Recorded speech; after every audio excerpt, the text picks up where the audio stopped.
Treble Devil. Omar kicked a blue rock down the path that led to the Cave of Caves. There had been a green rock the previous day and a red one the day before that.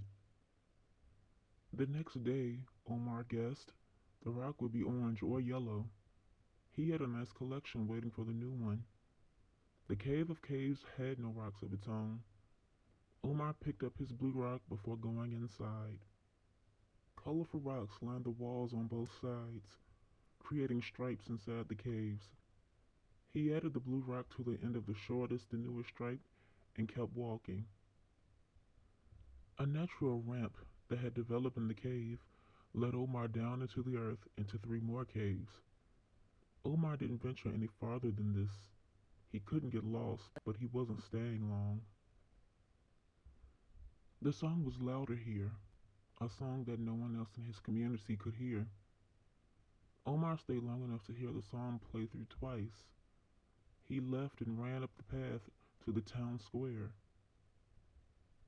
He ignored the glares and scurrying away of people with turned up noses. Omar was used to it. Only two people in the entire town ever smiled when they saw him. One of those people was sitting on the edge of the fountain holding a flute. Marley twirled her flute around like a baton. She smiled with all of her teeth showing when she saw Omar. He sat down beside her. "Listen," she said, "I think I got it." She played his song, a song that she couldn't hear. Omar was tempted to hum along with her playing, but he stopped himself. Marley played the song close to perfection. She only missed one note, but one note was one too many. "Almost," Omar said. "So close." Marley didn't show any sign of disappointment. She listened to Omar hum his song and tried to play it again. She made no mistake on the last attempt. "Perfect," Omar said. "I knew you could do it." Marley held her flute high. "Now I can teach everyone else how to play it." An older woman passing by scoffed at them, not playing anything. Maybe that demon boy should go live with his master. Omar had no reaction, but Marley didn't appreciate such a rude comment. She stood up and pointed her flute right at the woman. "This is his home just like it's yours. He has every right to stay here." The woman kept walking. "What about our rights? We have the right to not live in fear." Omar stood and took Marley by the hand. "Let's go, I'm hungry." Omar and Marley spent the entire morning and afternoon together. They only parted ways because Marley was called home by her brothers. Her family lived on the opposite side of town from Omar and his mother. The sun was still up when Omar saw his house on the hill. He listened intently to the birds singing. It took more than a few seconds for him to realize that the worst had happened. His song wasn't playing anymore. It wasn't just his alone, but the song of all those born cursed, as they were labeled. The transformation was quick. Omar had only experienced it once before when he was 6. He would never forget losing control over his body.